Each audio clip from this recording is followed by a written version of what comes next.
샬롬, 말씀과 기도의 자리에 나오신 여러분들 모두 주님의 평강이 함께 하시기를 기원합니다. 오늘 본문은 마가복음 9장 2절부터 13절까지의 말씀입니다. 그 유명한 변화산 사건이죠. 영광스러운 모습으로 변모하신 예수님 이야기를 담고 있는 말씀입니다. 이 본문을 갖고 고난 중에 올 영광을 소망하며 라는 제목으로 말씀을 묵상해 보겠습니다.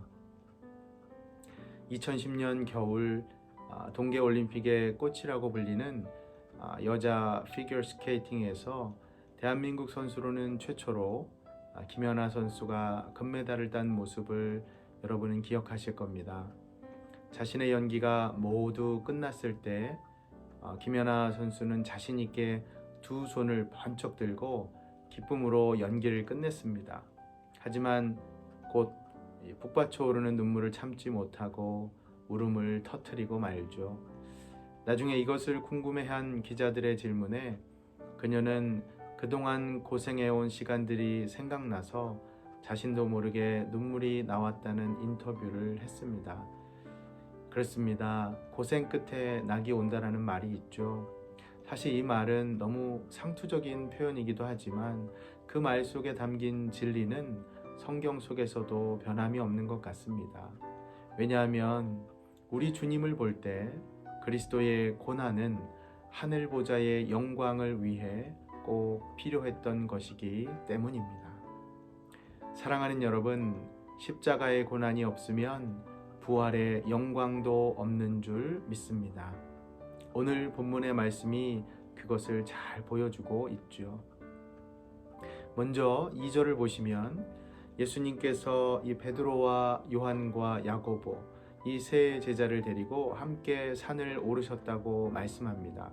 그리고는 자신이 아끼는 제자들 앞에서 영광 중에 거하시는 하나님으로서의 자기 모습을 보여주시죠. 3절을 보면 이때 이 재밌게 표현을 하는데요.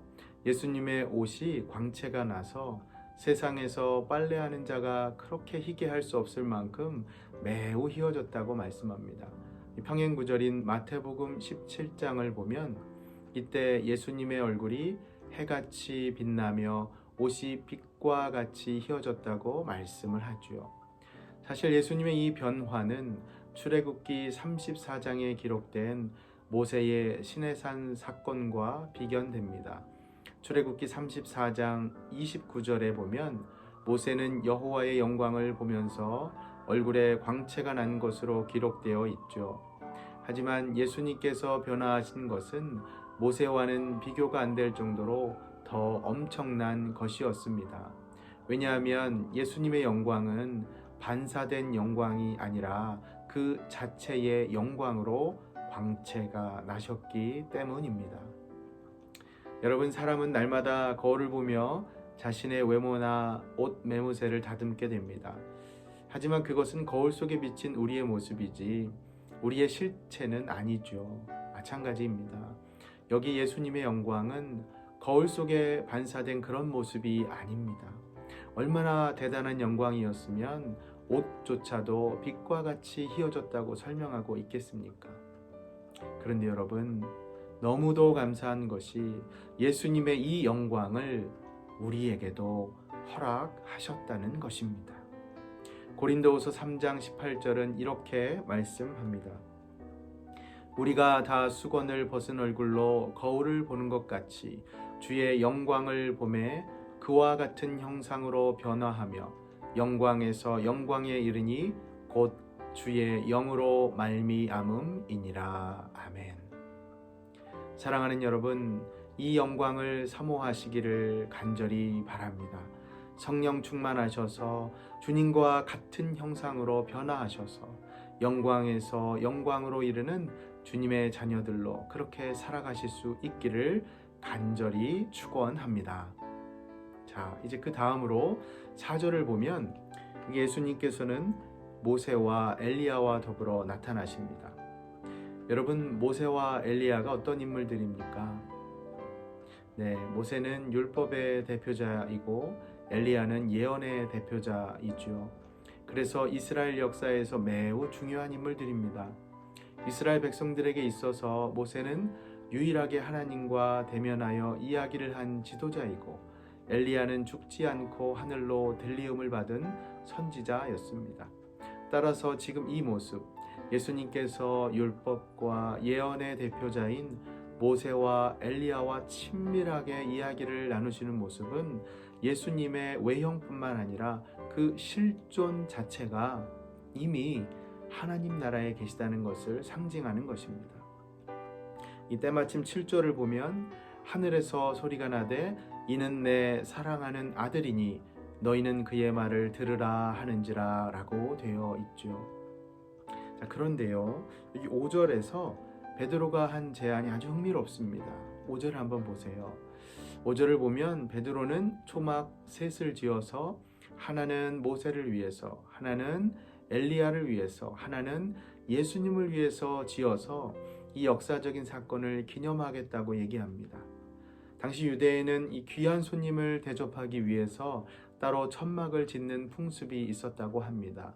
따라서 베드로는 이 변화선에 거하면서 하나님의 영광을 오랫동안 누리기를 원했던 것이죠. 하지만 여러분, 그의 제안은 아주 결정적인 문제점을 내포하고 있죠. 그것이 무엇인가요? 그렇습니다. 베드로는 고난의 길로 가셔야만 하는 주님의 길을 이해하지 못하고 산 위에서만 머물고 싶어 했습니다. 황홀한 현실에 안주하고자 하는 욕망만을 보였던 것이죠. 여러분, 베드로가 주는 그리스도시며 살아계신 하나님의 아들이십니다라고 고백했던 때를 기억하실 겁니다. 지금이 그때와 똑같은 상황이죠. 그렇게 위대한 신앙 고백을 했음에도 불구하고 베드로는 여전히 주님께서 고난과 십자가의 길로 가셔야 함을 깨닫지 못했던 것입니다. 마찬가지로 여기서도 고난받으실 예수님을 받아들이지 못하고 있는 것이죠. 사랑하는 여러분, 고난이 있기에 영광이 있음을 잊지 마시기 바랍니다.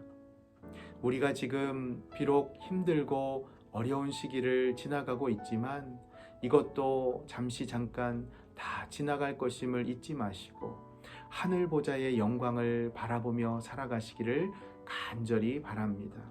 부디 영광 중에 다시 오실 우리 그리스도를 바라보면서 현재의 어려움과 고난을 이겨내시고 영광에서 영광으로 이르는 하나님의 자녀들이 다 되실 수 있기를 주님의 이름으로 축원합니다.